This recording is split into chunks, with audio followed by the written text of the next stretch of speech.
Hello दोस्तों, मैं हूं Sujata Deshmukh and welcome to my YouTube channel Asha academy. Channel को सब्सक्राइब नहीं किया है तो सब्सक्राइब करना, वीडियोस अगर पसंद आते हैं तो उन्हें लाइक एंड शेयर करना एंड आपके कमेंट्स देना मत भूलिए। आज के इस वीडियो में हम देखने वाले हैं TY BCom के ऑडिटिंग की सीरीज़ 4, जिसमें टैक्स ऑडिट पे बेस्ड MCQs दिए गए हैं।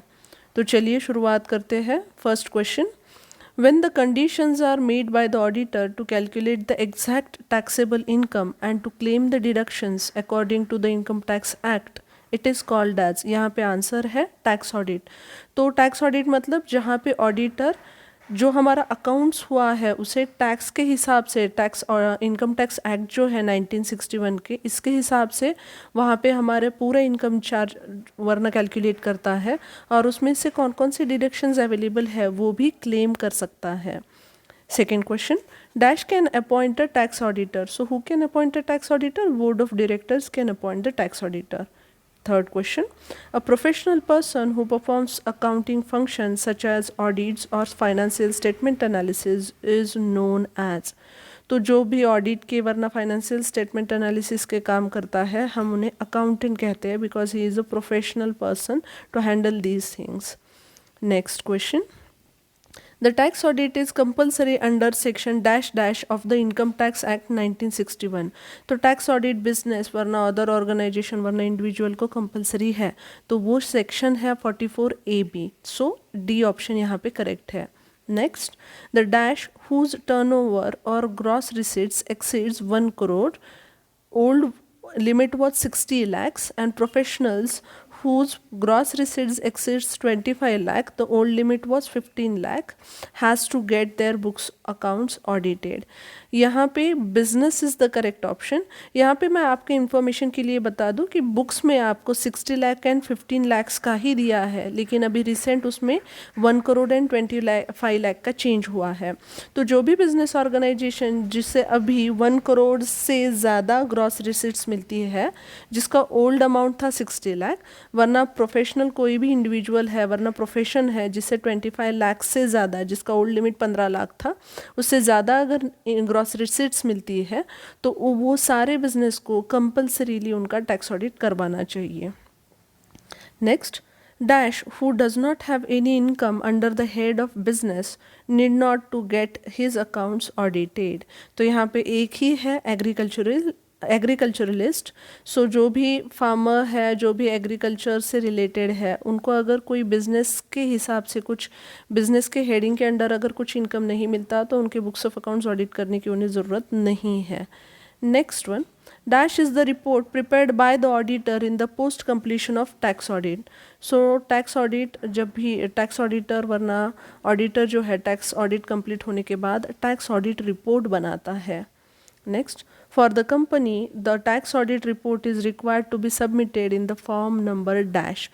सो टैक्स ऑडिट जो रिपोर्ट है वो हमें 3CA इस फॉर्म अंडर हमें सबमिट करना है। Form 3CA is made up of dash parts. So form 3CA के कुल मिला के 4 पार्ट्स रहते हैं। ये 4 पार्ट्स की इंफॉर्मेशन मैंने यहाँ पे दी है। सो हेडिंग से हम कह सकते हैं form 3CA is divided into 4 part. जो हमारा फर्स्ट पार्ट है उसमें ऑडिट कंडक्ट किया है चार्टर्ड अकाउंटेंट ने, ये सारी जो एक डिक्लेरेशन काइंड रहता है वो दिया जाता है। सेकेंड पार्ट में पूरे पर्टिकुलर्स दिए जाते हैं। जो हमारा थर्ड पार्ट है उसमें ऑडिटर अपना ओपिनियन वरना उसमें ऑडिटर जो भी इंफॉर्मेशन दी है वो करेक्ट है उसके ओपिनियन के हिसाब से एंड ट्रू है वो देता है। एंड चौथे पार्ट में ऑडिटर का नंबर, उसका रजिस्ट्रेशन नंबर वरना मेंबरशिप नंबर, ये सारी चीज़ें रहती है।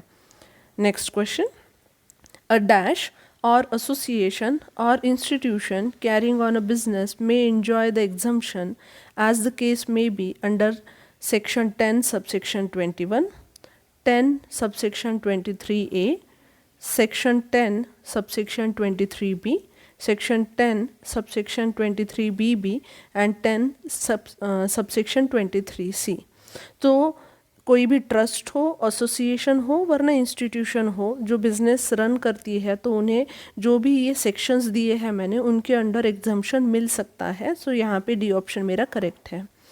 Next question: Under section dash, deductions for expenses incurred in any operations relating to the extraction, production or prospecting for any minerals specified in the 7th schedule of the act. तो minerals का कोई भी extraction है वरना उसका development है वरना production है तो उनके लिए 35E जो form है उसमें वरना section है उसमें deductions दिए गए हैं.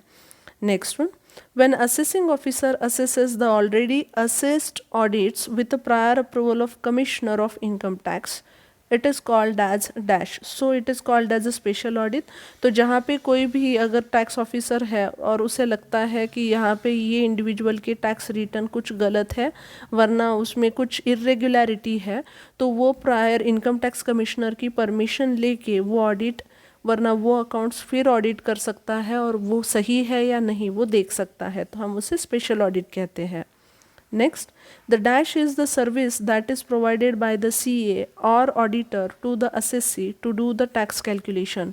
तो कोई भी इंडिविजुअल हो, बिजनेस हो, प्रोफेशन हो, उनका टैक्स कितना आता है, टैक्स में एग्जम्पशंस क्या है, डिडक्शंस क्या क्लेम कर सकते हैं, ये सारा जब CA और ऑडिटर बता सकता है वरना बताता है तो उस सर्विस को हम टैक्स कंसल्टेंसी कह सकते हैं. Next, individuals who have suddenly changed their tax filing habits are randomly selected and audited is called as. अभी ये क्वेश्चन 13 ही और 12 है जिसे घुमा के थोड़ा सा बताया है उसे भी हम स्पेशल ऑडिट ही कहते हैं. जब मैंने जैसे कहा कि हमारे टैक्स रिटर्न्स में बहुत सारा उतार चढ़ाव है तो उसकी वजह से टैक्स ऑफिसर को लग सकता है कि यहाँ पे मैं कोई तो टैक्स इवेजन कर रही हूँ मतलब कोई तो टैक्स कम करने के लिए मैं कुछ इलीगल वेज यूज़ कर रही हूँ तो उस जगह पे रैंडमली ऐसे कुछ जो ट्रांजैक्शन है उसमें वरना बिजनेसेस है उसमें कोई एक बिज़नेस लेके उनके ऑडिट किए जा सकते हैं तो उसे भी हम स्पेशल ऑडिट कहते हैं. ये बहुत सिंपल चैप्टर है दोस्तों और मैंने पूरा ट्राई किया है कि सारे चैप्टर्स को इसे यहाँ पे कवर किया जाए. अगर ये आपको वीडियो पसंद आता है तो आप लाइक कीजिए और अपने दोस्तों के साथ शेयर भी कीजिए. चैनल को अभी तक अगर आपने सब्सक्राइब नहीं किया है तो सब्सक्राइब भी कीजिए और आपके वैल्यूएबल कमेंट्स भी ज़रूर डाल दीजिए. Thank you for watching.